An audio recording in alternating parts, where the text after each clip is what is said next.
who have to fix it. The other thing to keep in mind is we are in grave danger right now because there are people who want to destroy us. The radical Islamic terrorists, they wish to destroy us. They've made that very clear. Unless we have the fortitude and the vision to use every resource available to us to destroy them first, they are going to succeed. They are growing rapidly. A few years ago there was 10,000 ISIS members. Today it's 40,000. Next year 60,000. It's going to keep growing. And as they grow and their strength increases, eventually they're going to be able to get weapons of mass destruction, and they're going to use them. We have to be smart enough to recognize this. And some people say, but you're a nice guy. You can't deal with ISIS. What a bunch of crap that is. You don't have to be a stark raving maniac running around saying, in order to be strong. The way you determine strength is not by the volume of your proclamation, but by the accomplishments of your life. You look and see what has a person done to their lives. What have they overcome? What kinds of opposition have they faced? I've faced a lot of opposition. For instance, with dwarfs, achondroplastic dwarfs, 7% of them used to die. And when I first proposed a method of operating on them in a way to alleviate the compression on their brainstem, people were outraged. And they were calling the president of Johns Hopkins, and the dean of the medical school, and the Maryland Medical Association, and the AMA. Carson is a wild man, and he is doing unreasonable things, and he's killing these patients. But by that time, I had done enough of these operations that I was able to reveal the data, and it demonstrated that not a single one of the patients I'd operated on had died. Before, 7% of them died spontaneously.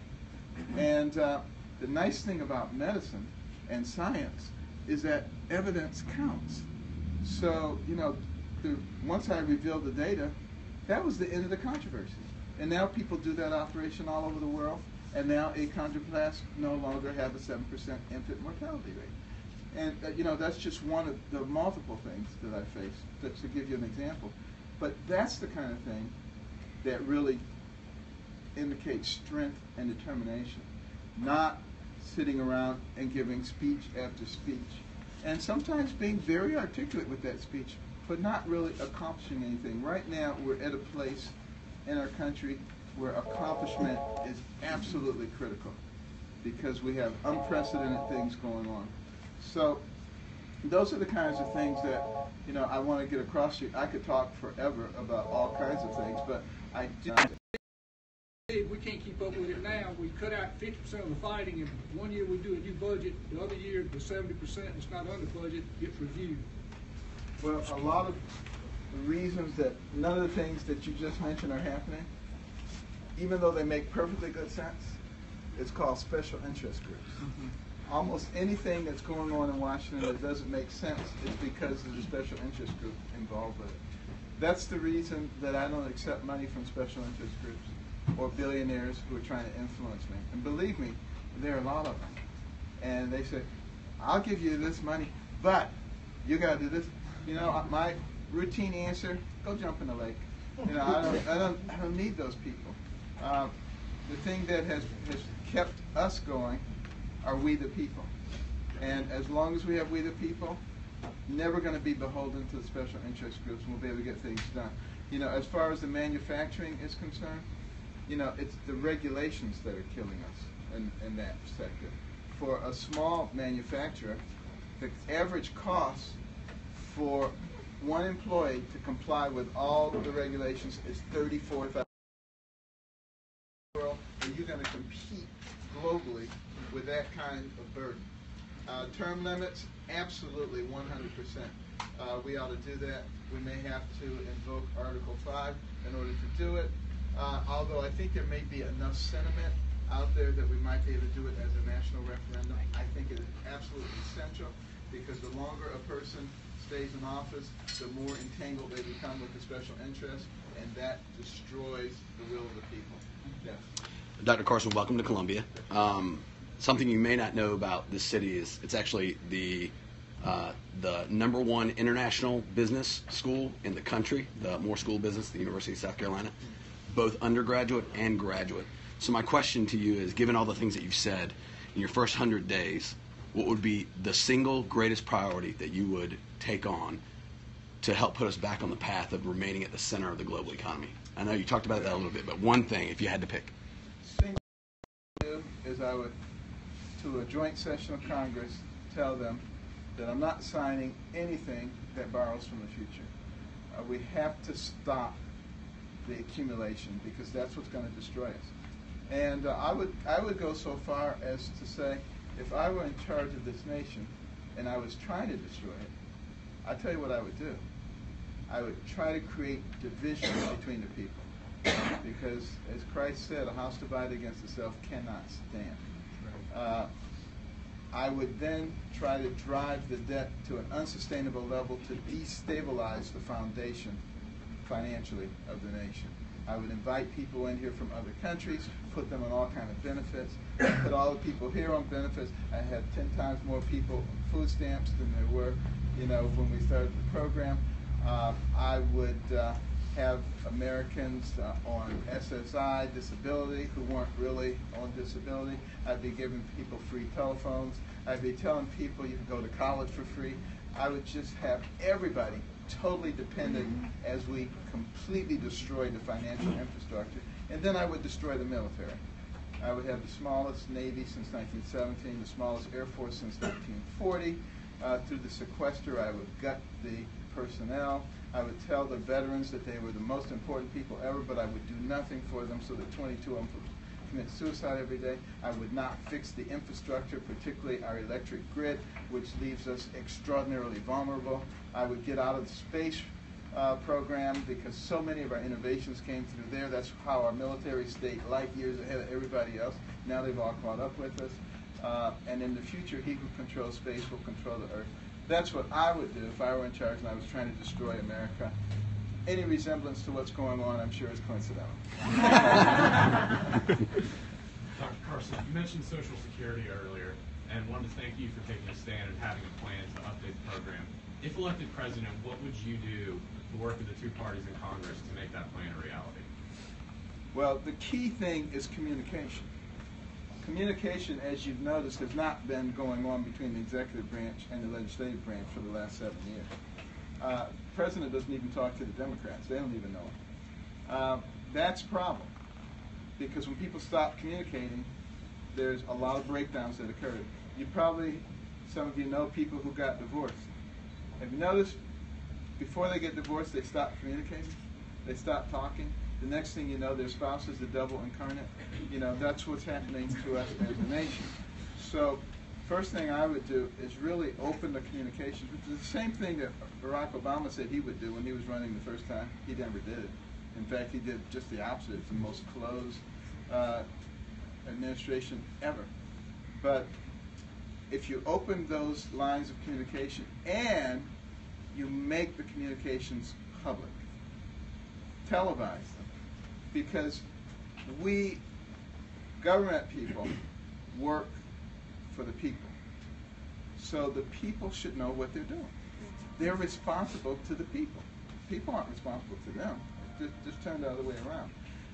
And if you have the conversations and the deliberations open to the public, then the people who are shielding for the special interests are going to have a much harder time doing it, because everybody's going to be able to see what they're doing.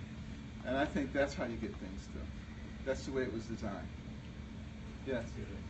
I haven't really heard anybody bring this up in any of the debates, but one of our big problems, especially related to special interest groups, is the big cutback in the staff development and staff spending in the 80s that I think was actually a Republican incentive. I worked on Capitol Hill for 2 years, and I did notice a big change. It was back in 2006 and 2007, but we used to have a lot of really talented staffers that would stay for a long, long time, but they hit year 3 and they immediately go to K Street because it makes sense. You go from $25,000 a year in DC to $250,000 overnight. It's kind of a no-brainer. Like, kind of one of the points to go to the Hill is to get a lobbying job. Right. So a big problem was a lot of our research used to come from the Hill, from bipartisan sources that were looking at all sides of the issue so they could educate their members and educate the other groups that need to make these decisions. Now almost all of our information comes from the lobbying groups that have very biased research. And I haven't heard anybody really bring that up, that maybe we do have to put a little bit more in on the development side so we can actually have good answers to be able to propose for our citizens to be able to have fair development, fair choices in life, not have groups that are deciding maybe one drug over another. I mean, it's a big problem, and I haven't heard anybody talk about it. Well, one of the things that has to be done is we have to limit the influence of the special interest groups. I've already limited their influence. I don't take anything from them. And as president, you know, they're out in the cold. That's one of the reasons that they don't like me on either side. Democrats or Republicans, the establishment, they do not like me. Believe me, they want me to disappear. Have you ever seen anybody whose political obituary has been written more times than mine? And you know, and the ridicule and anything that ever comes up. I mean, I'm the first person in history to have 4 separate segments on one Saturday Night Live. You know, I should feel very honored. But the fact of the matter is, you know, I'm never going to submit to them because we have to take it back. When I say we, I'm talking about we the people. You know, we have to take it back. We don't have a whole lot more time. And if the progressives get in there and they get 2, 3, or 4 Supreme Court picks, we're gone. America as we know it is just toast. And I believe, quite frankly, that this is the reason that God has opened the doors. And we have to take advantage of the situation. Have you thought about at least where we're going to be able to get our information sources if we're not getting it from lobbyists? Because the money's not really there. It's not on the Hill anymore to incentivize really smart people that have good intentions to be able to do this research, to be able to give good information to the members who are voting. That's where I think that I own a business too, and I understand where you put in money and training and development, you get out in the product. And so I haven't heard anybody on either side talk about the fact that it's kind of a broken system. Well, we need to be able to incentivize better people. I've got a mission for you.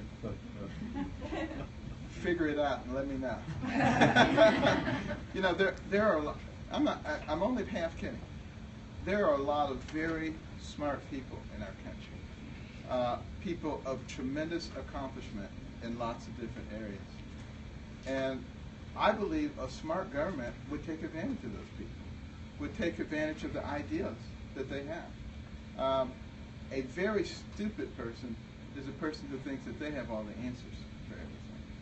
And, you know, putting together, you know, groups of small business people, for instance, and getting a good idea of the major challenges that they have, and then bringing together the groups that can potentially solve those problems, and then having them work together to actually come up with real policies.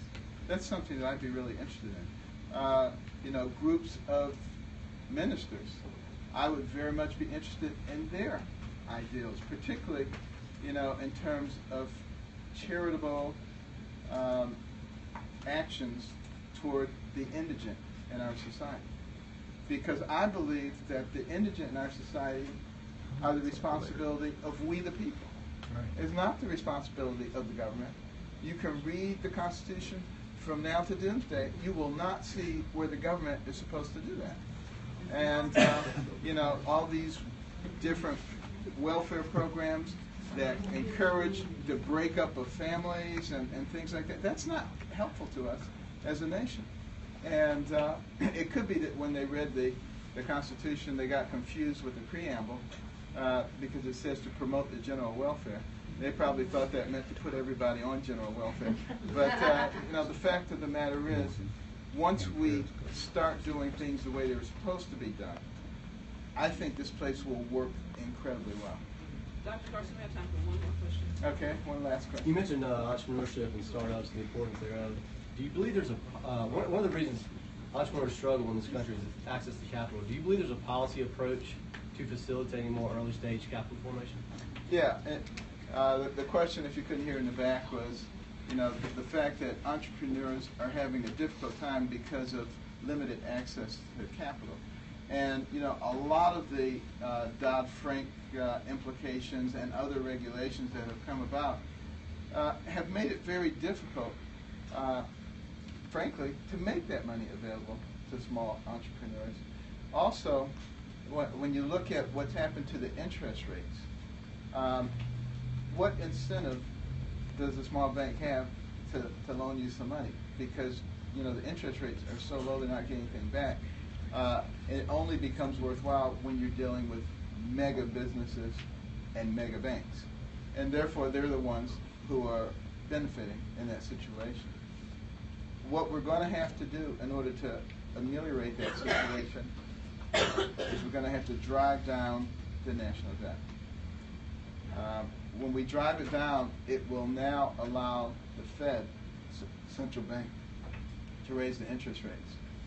And once the interest rates are at a reasonable level, now the same incentives that existed in the beginning for banks to start will be there. The other thing about having that large national debt and almost zero interest rates is that it eliminates part of the American dream. It used to be that Bob the butcher every Friday could go to the bank and put in 5 or 10% of his earnings into a savings account, and he watched it grow over the next 30 years very substantially, so that he could retire with or without Social Security and be quite comfortable. That's gone now. That part of the American dream disappeared. Same thing with the bond market. The only people who can make money are people who have risk tolerance and can use the stock market. Well, who are those people? Upper income people. So what happens?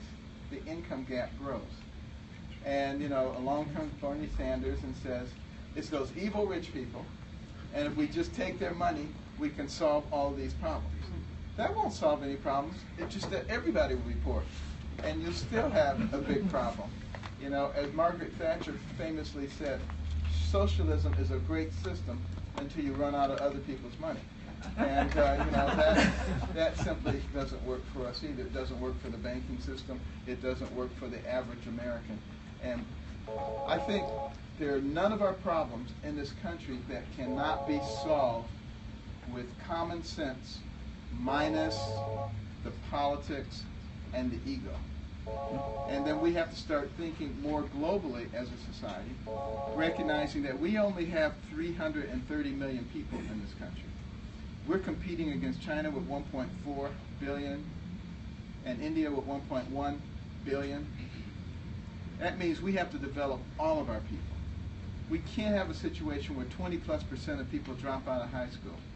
We can't have a situation where we have 5% of the population and 25% of the prison inmates. It means we need to be dissecting these problems and solving them at a much earlier level, recognizing that every one of those young people who goes down the wrong pathway is, if we can stop that, that's one less person that we have to be afraid of, protect our families from, pay for in the penal or the welfare system, one more tax-paying, productive member of society who may discover a cure for cancer or a new income source.